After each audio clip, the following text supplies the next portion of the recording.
আসসালামু আলাইকুম। Hey lovely viewers, welcome back to my channel. আজকে শেয়ার করছি চকলেট কেক।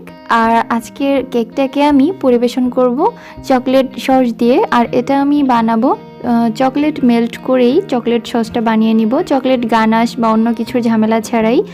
আর এখনই বলে রাখছি, যারা এখনও আমার চ্যানেলটিকে সাবস্ক্রাইব করেননি, আমার ভিডিওগুলো ভালো লাগলে অবশ্যই আমার চ্যানেলটিকে সাবস্ক্রাইব করবেন। আর একটা কথা, লাইকটা দিতে কি কষ্ট হয়ে যাচ্ছে? না, কষ্ট যদি না হয়ে যায় তাহলে এখনই লাইক বাটনে প্রেস করে দিন আর আপনার মূল্যবান মতামতটি কমেন্ট বক্সে লিখে জানাবেন। আর অবশ্যই আমার ভিডিওর ডেসক্রিপশন বক্সটা সবসময় ফলো করবেন, ওখানে ভিডিওতে বলা কোনো কথা স্কিপ হলে লিখে রাখি। তো চলুন আজকের কেকটা বানানো আমরা শুরু করছি। নতুনদের জন্য অনেক কাজে দিবে, তাই প্রত্যেকটা স্টেপ ফলো করবেন। প্রথমে রুম টেম্পারেচারে রাখা একটা ডিম ভেঙে নিচ্ছি আমি, তারপর একটা উইস্ক দিয়ে সুন্দর করে একটু ফেটে নিচ্ছি। আর এটা কিন্তু উইস্ক দিয়েই করতে হবে। এরপরে এখানে আমি 1 কাপ চিনি দিয়ে দিচ্ছি, সরি 1 কাপ না, হাফ কাপ চিনি দিয়ে দিচ্ছি। 1 কাপ ময়দার জন্য হাফ কাপ চিনি দিতেই হবে। তো এতে করে পারফেক্ট মিষ্টিটা হবে, সুন্দর করে মেল্ট করতে হবে। আর এখানে আমি এক্সট্রা একটা টিপস দিচ্ছি, সেটা হচ্ছে আপনারা সব সময় যে কোনো কেকের জন্য চিনিটাকে ব্লেন্ডার করে বা পাটায় পিষে তারপরে নিলে খুব ভালো একটা রেজাল্ট পাবেন। তো আমি এটাকে মেল্ট করে নিয়েছি, এরকম সাদা একটা ভাব চলে এসেছে। তারপরে সামান্য একটু লবণ আর 1/4 কাপ তেল দিয়ে আবারও একটু মিশিয়ে নিচ্ছি। খুব ভালোভাবে মেশাতে হবে আর চিনিটা কিন্তু মেল্ট হওয়া পর্যন্ত খুব ভালোভাবে বিট করতে হবে। এটা কিন্তু হ্যান্ড উইস্ক বা বিটার দিয়ে করতে পারেন।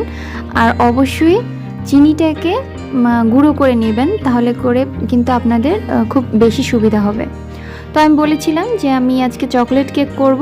এ পর্যায়ে মেল্টেড যে চকলেট থাকে, তো আমি এর আগে কিন্তু বাসায় কিভাবে চকলেট দিয়ে একটু ভিন্ন স্বাদের কিছু করা যায় সে একটা রেসিপি শেয়ার করেছিলাম, চাইলে চেক করে নিতে পারেন, আমাদের চ্যানেলেই আছে।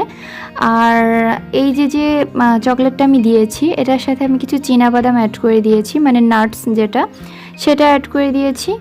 তারপরে আমি চকলেট, ডিম, চিনি সব কিছু ভালোভাবে মিশাচ্ছি আর সামান্য একটু গরম পানি, কুসুম গরম পানি অ্যাড করে দিয়েছি, তাই এতটাই লিকুইডই দেখা যাচ্ছে। তো আপনাদের যদি দরকার না হয় এটা কিন্তু স্কিপ করতে পারেন। এখানে আমি হাফ টেবিল চামচের মতো দিয়ে দিচ্ছি বেকিং পাউডার, 1 কাপ দিয়ে দিচ্ছি ময়দাটা আমি অল্প অল্প করে চেলে নিচ্ছি। আর এটা কিন্তু আমি আমার পরিমাপ অনুযায়ী বানাচ্ছি, মানে আমার মোল্ড অনুযায়ী। আপনারা কিন্তু আপনাদের যতটুকু দরকার ততটুকু নিয়ে নেবেন। আপনারা যদি হাফ কাপের বানান, হাফ কাপ ময়দা, সেক্ষেত্রে কিন্তু 1/3 কাপ চিনি দিয়ে নেবেন। তো এরপরে আমি একটা উইস্ক দিয়ে ভালোভাবে মিশিয়ে নিচ্ছি। আপনারা চাইলে কাজটা স্প্যাচুলা দিয়েও করতে পারেন, কিন্তু উইস্ক দিয়ে করলে আমার কাছে মনে হয় যে একটু বেশি ভালো হয়। তো এখন ব্যাটারটা দেখতে ঠিক এরকম হয়েছে। আর আগে থেকে আমি একটা মোল্ড রেডি করে রেখেছিলাম। তো আমি এখানে একটা যে গোল সাইজের যে মোল্ডটা আছে সেটা নিয়ে নিচ্ছি। আর মোল্ডের মধ্যে আমি উপর থেকে ঢেলে দিচ্ছি, একটু ট্যাপ করে দিচ্ছি। এরপরে আমি প্রায় 25 মিনিটের মতো বেক করে নিয়েছি। আর মোল্ডটা ঠান্ডা করে তারপরে আমি কেকটাকে একটু ঢেলে দেখিয়ে দিচ্ছি এটা কেমন হয়েছে। একটু পুড়ে গিয়েছে, বাট ওটা কিন্তু একটা নাইফের সাহায্যে একটু কেটে নিলে সুন্দর হয়ে যাবে। এই যে দেখেন, আমি কিন্তু একটু নাইফের সাহায্যে এটাকে ছাড়িয়ে নিয়েছি। আর এরপরে আমি যে চকলেট মেল্ট করে সসটা করে রেখেছিলাম, আমি মুখে একটু বলে দিচ্ছি যে আমি এটা কীভাবে করেছিলাম, বাট আজকে দেখালে কিন্তু ভিডিওটা লং হয়ে যাবে। তো আমি এখানে চকলেট সসটা দিয়ে আমি একটা নাইফ দিয়ে সুন্দর করে একটু মাখিয়ে নিচ্ছি আর এখন একটু কেটে দেখিয়ে দিচ্ছি।